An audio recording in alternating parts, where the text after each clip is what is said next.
Tom? Yeah? Can you come here? I want you to look at my outfit. Who do I look like? Oh my god, no. If you can. Trick-or-treaters! Oh!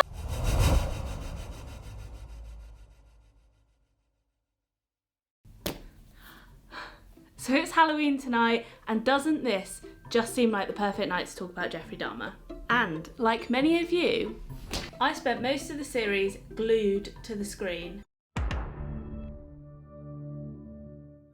But of course shouting, "Oh Jeff, don't do it! No, Jeff, why?" Surely he's crazy, right? I was watching and I really vibed with him. If this wasn't you, please go and see a psychiatrist.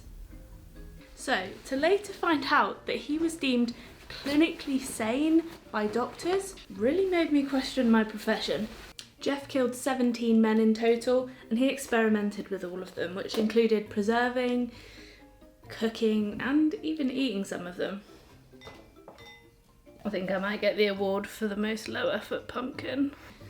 Despite having several mental illnesses, of which we'll talk about in a minute, and being encouraged to trial as not guilty by reason of insanity, he was deemed not clinically insane. And trust me, they checked several times. There are a few ways in which someone can be deemed insane in a court of law, and yes, that's the actual term. Not guilty by reason of insanity, guilty but mentally ill, mentally incompetent to stand trial, and diminished capacity. I guess maybe you could claim that he was guilty but mentally ill.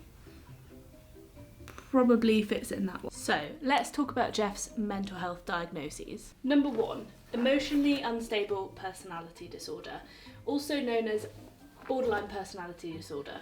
This is characterised by mainly 4 things: emotional instability, intense relationships with others but often unstable, emotional dysregulation, and altered perception or distorted thinking. Jeff also had schizotypal disorder or schizotypal personality disorder, which is characterised by, there's a long list of symptoms, but you only have to fulfil 5 of those criteria to meet the diagnosis.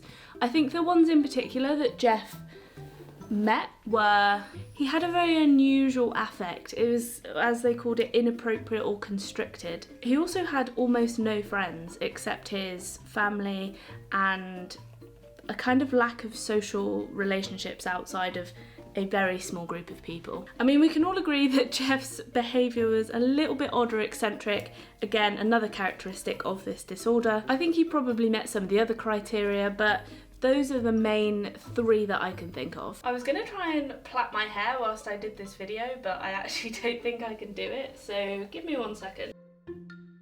I forgot to mention paraphilia, sexual relations with the dead, or just fascination with the dead, and also he had an addiction to alcohol in particular. Addiction is its own mental health disorder.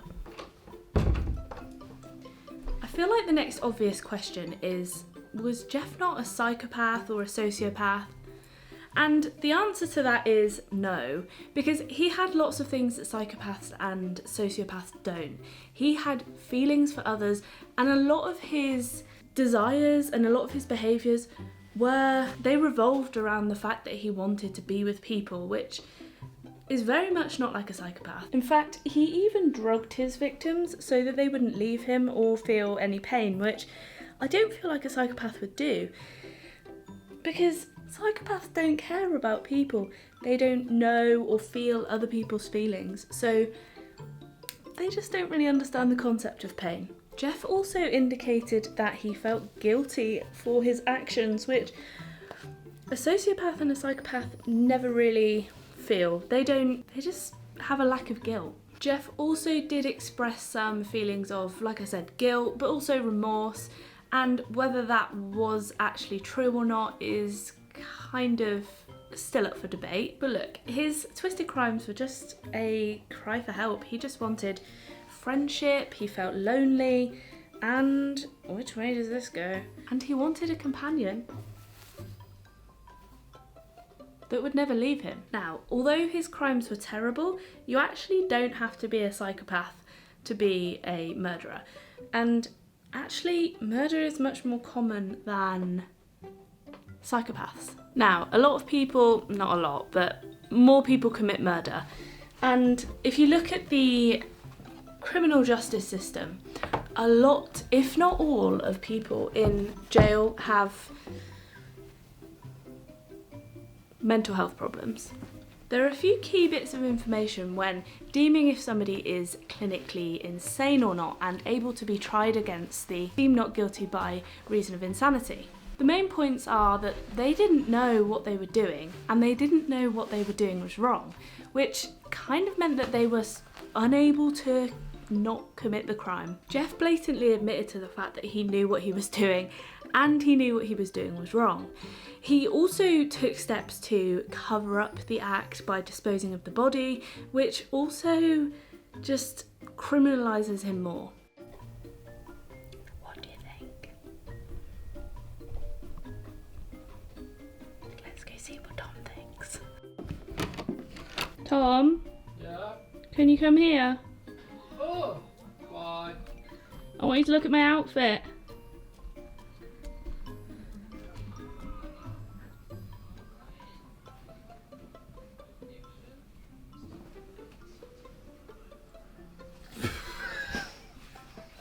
Who do I look like? Oh my god, no. If you can't... Trick-or-treaters! Oh! If you can't beat them, eat them. I can't believe you I'm the look Milky like Bar that. Kid! Oh. Are you actually? Yeah! You look...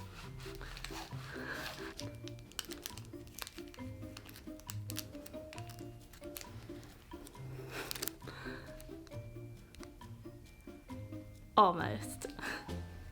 Oh yeah.